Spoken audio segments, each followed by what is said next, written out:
Alhamdulillah, alhamdulillahilladzi an'ama alaina wa hadana ila dinil Islam.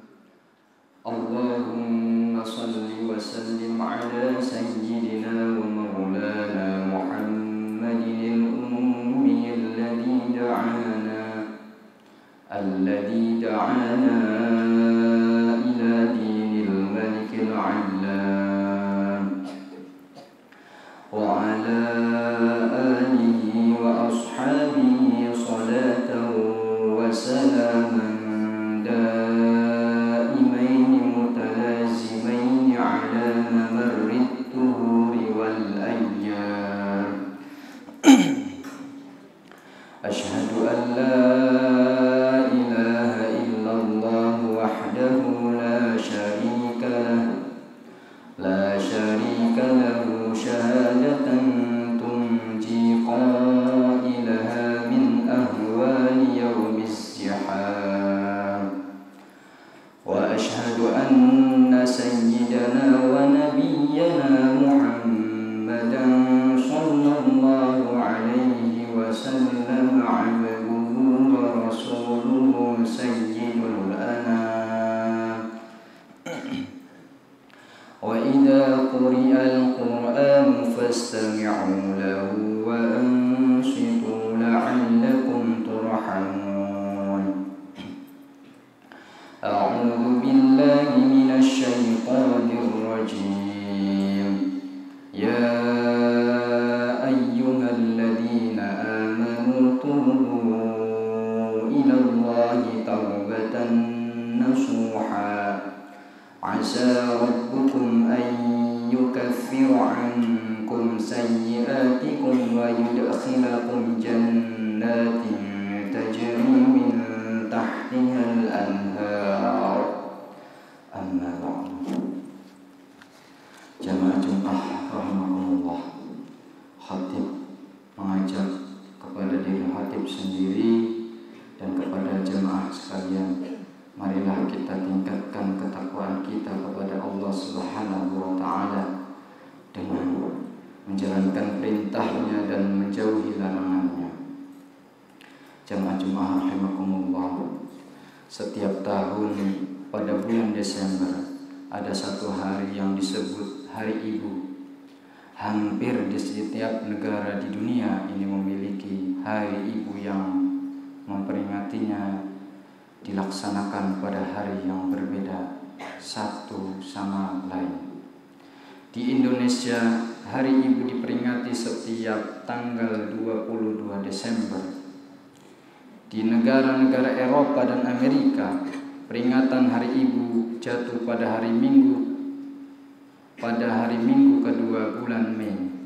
Sementara di negara-negara Arab seperti Mesir, Irak, Saudi Arabia dan sebagainya, Hari Ibu jatuh pada tanggal 21 Maret. Dari data tersebut dapat kita ketahui bahwa di setiap budaya atau bangsa, seorang ibu diakui memiliki peran sangat penting dalam hidup ini. Adanya peringatan Hari Ibu di seluruh dunia menunjukkan adanya kesadaran bersama untuk mengakui sekaligus menghargai jasa-jasa ibu. Jauh sebelum dunia menetapkan perlunya peringatan Hari Ibu, Rasulullah Shallallahu Alaihi Wasallam telah meletakkan dasar-dasar teologis bahwa seorang ibu diakui sangat mulia, sebagaimana ditegaskan dalam sebuah hadis yang diriwayatkan dari Anas bin Malik. Al-jannatu tahta aqdamil ummahat. Artinya surga itu di telapak kaki ibu. Hadis tersebut menegaskan bahwa seorang ibu memiliki kedudukan yang sangat mulia, hingga seolah-olah surga yang begitu indah dan agung tidak lebih tinggi daripada seorang ibu, karena diibaratkan berada di telapak kaki ibu. Kita semua tahu bahwa telapak kaki adalah bagian paling bawah atau rendah dari organ manusia. Namun maksud hadis ini adalah bahwa tidak mungkin seorang anak bisa masuk surga tanpa ketundukan dan patuh kepada seorang ibu. Sidang jemaah Jumat rahimakumullah. Rasulullah Shallallahu Alaihi Wasallam mengisyaratkan agar bakti kepada ibu itu 3 kali lebih besar daripada kepada ayah, sebagaimana disebutkan dalam sebuah hadis yang diriwayatkan dari Abi Hurairah. Man ahaqqun nas bi husni sahabati qala ummuka qala thumma man qala ummuka qala thumma man qala ummuka qala thumma man qala abuka. Artinya, suatu hari datanglah seorang laki-laki kepada Rasulullah Shallallahu Alaihi Wasallam. Orang itu bertanya, wahai Rasulullah, siapakah di antara manusia yang paling berhak kami sikapi dengan baik? Nabi menjawab, ibumu. Orang itu bertanya lagi kepada Rasulullah, siapa lagi setelah itu Nabi? Nabi menjawab, ibumu. Orang itu datang lagi bertanya, siapa lagi setelah itu? Nabi menjawab, ibumu. Orang itu bertanya lagi, Nabi kemudian menjawab, bapakmu atau ayahmu. Dari hadis di atas dapat diketahui bahwa perbandingan bakti kita kepada ibu dan ayah adalah 3:1. Atas dasar apa Rasulullah mengisyaratkan perbandingan seperti itu? Pertanyaan ini dapat kita temukan jawabannya dalam surah Luqman ayat 14, di mana Allah berfirman, wa wassaynal insana biwalidayhi hamalathu ummuhu wahnan ala wahn wa fisaluhu fi 'amaini anishkur li wa liwalidayk ilayyal masir.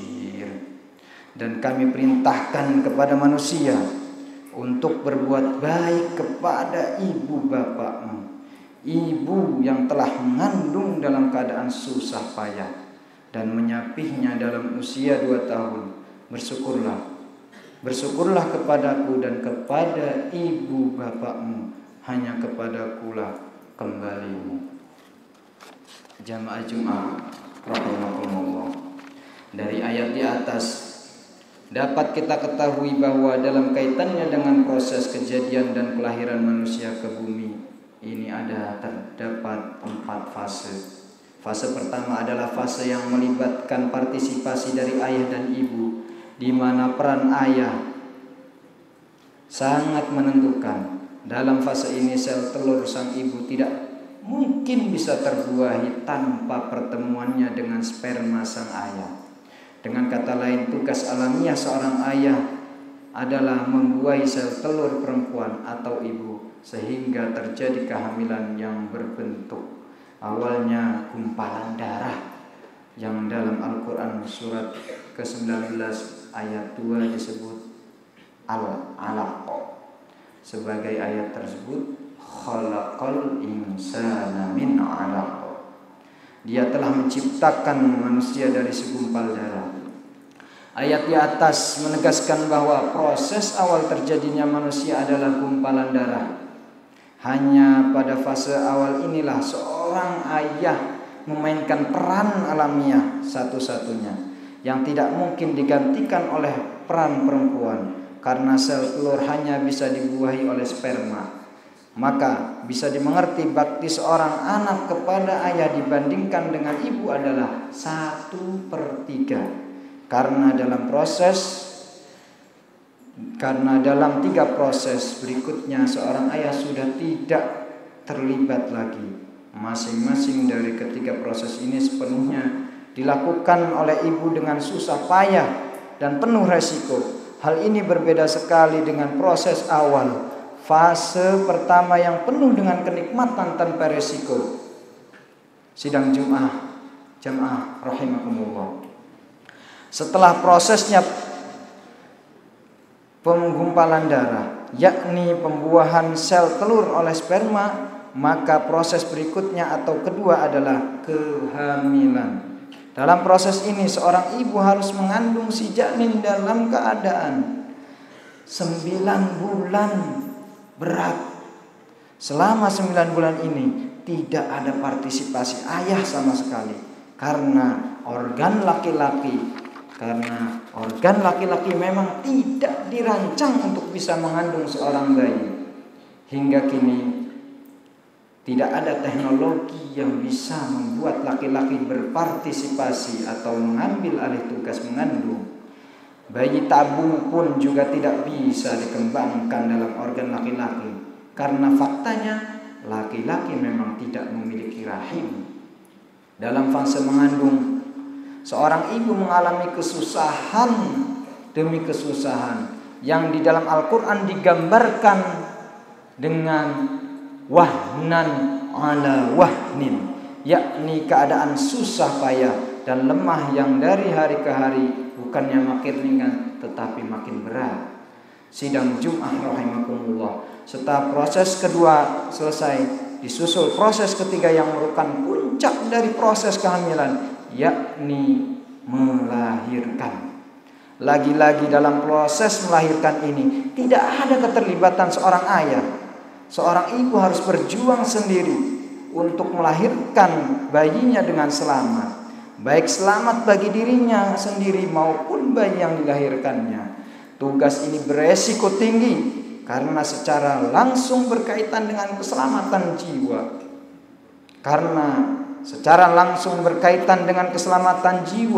Tentunya telah sering kita dengar beberapa perempuan meninggal saat melahirkan. Dalam proses melahirkan ini, sang ayah juga tidak bisa berbuat apa-apa. Dalam proses melahirkan ini, sang ayah juga tidak bisa berbuat banyak untuk meringankan beban sang ibu. Seringkali terjadi, sang ayah tak sanggup dan tak tega menyaksikan sang ibu sedang berjuang melahirkan penderitaan yang dialaminya. Sang ibu sangat berat dengan nyawa sebagai taruhannya. Seringkali sang ayah hanya bisa menangis penuh kekhawatiran sambil berdoa, mudah-mudahan ibu bisa melahirkan, mudah-mudahan sang ibu bisa melahirkan dengan selamat. Sidang jamaah rahimakumullah.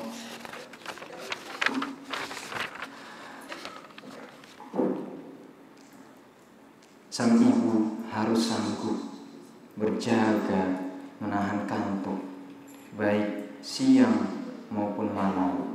Ketika si bayi haus dan lapar membutuhkan ASI, seorang ibu harus selalu siap memberikannya. Ini tugas terakhir seorang ibu. Dalam tugas ini, sang ayah juga tidak bisa berbuat banyak untuk meningkatkan sang ibu. Berbagai risiko fisik maupun non fisik juga seringkali dihadapi seorang ibu. Sidang Jum'ah rahimakumullah. Al-Quran memberikan masa menyusui adalah 2 tahun, sebagaimana di dalam Al-Quran, wa fisaluhu fi 'amain, dan menyapihnya dalam usia 2 tahun. Masa 2 tahun menyusui dengan ASI adalah ideal, terutama bagi ibu-ibu yang memang memiliki kesempatan itu. Tetapi bagi mereka yang memiliki masalah tertentu, maka setidaknya selama 6 bulan pertama dapat mengusahakan, sebab selama itu ASI bersifat eksklusif, didasarkan pada data bukti ilmiah tentang manfaat ASI bagi pertumbuhan dan perkembangan.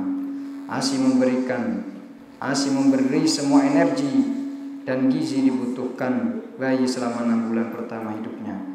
Pemberian ASI eksklusif mengurangi tingkat kematian bayi yang disebabkan berbagai penyakit yang umum menimpa anak-anak, seperti diare, radang paru, serta mempercepat pemulihan bila sakit dan membantu kehamilan. Sidang Jum'ah rahimakumullah. berat tugas, mengingat beratnya tugas itu, yakni 3 hal penting yang terdiri dari mengandung, melahirkan dan menyusui. Maka bisa dimengerti mengapa Nabi Muhammad SAW mengisyaratkan agar hormat dan bakti kepada ibu lebih besar dibanding kepada ayah. Sebagaimana saya uraikan di atas, perbandingannya adalah 3:1. Perbandingan ini masuk akal. Maka dari itu, marilah kita berbakti kepada ibu khususnya lebih besar daripada ayah.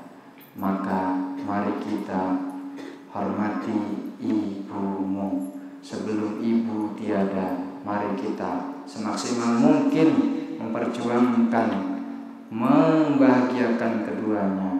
Mari kita santri-santri berjuang membahagiakan orang tua dengan sungguh-sungguh belajar di pondok.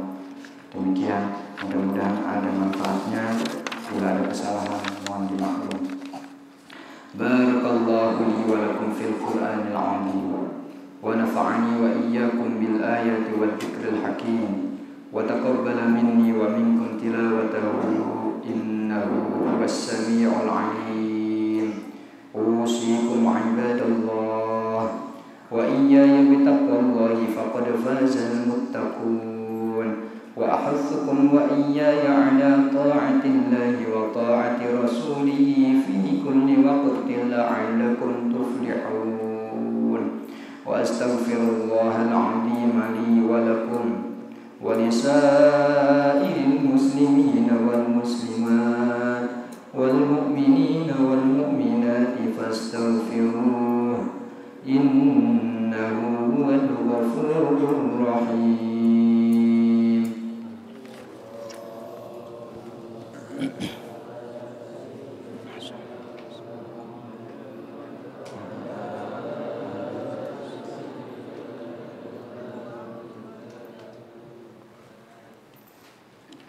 Alhamdulillah, alhamdulillah hamdan yuwafi wa yukafi'u mazidah. Allahumma salli wa sallim ala sayyidina Muhammad wa ala alihi wa ashabihi alladhina qamu bihifdhish syari'ah. Ashhadu an la ilaha illallah wahdahu la syarika lahu wa ashhadu anna sayyidana wa nabiyyana Muhammadan sallallahu alaihi wasallam abduhu wa rasuluhu sayyidul musyaffa'ina yawmal qiyamah. Ayyuhan nas ittaqullaha haqqa taqwah wa raqibuhu muraqabatan man ya'lamu annahu yarah. Amin amin amin ya rabbal alamin. Allahumma ighfir lil mu'minina wal mu'minat wal muslimina wal muslimat al ahya'i minhum wal amwat innaka sami'un qaribun mujibud da'awat wa qadiyal hajat. Rabbana atina fid dunya hasanatan wa fil akhirati hasanatan wa qina adzaban nar. Rabbana la tuzigh qulubana ba'da idh hadaytana wa hab lana min ladunka rahmah innaka antal wahhab. Rabbana taqabbal minna innaka antas sami'ul 'alim. Yazidkum was'aluhu min fadlihi yu'tikum wa ladhikrullahi akbar. Wallahu ya'lamu bima tasna'un. Aqimus shalah.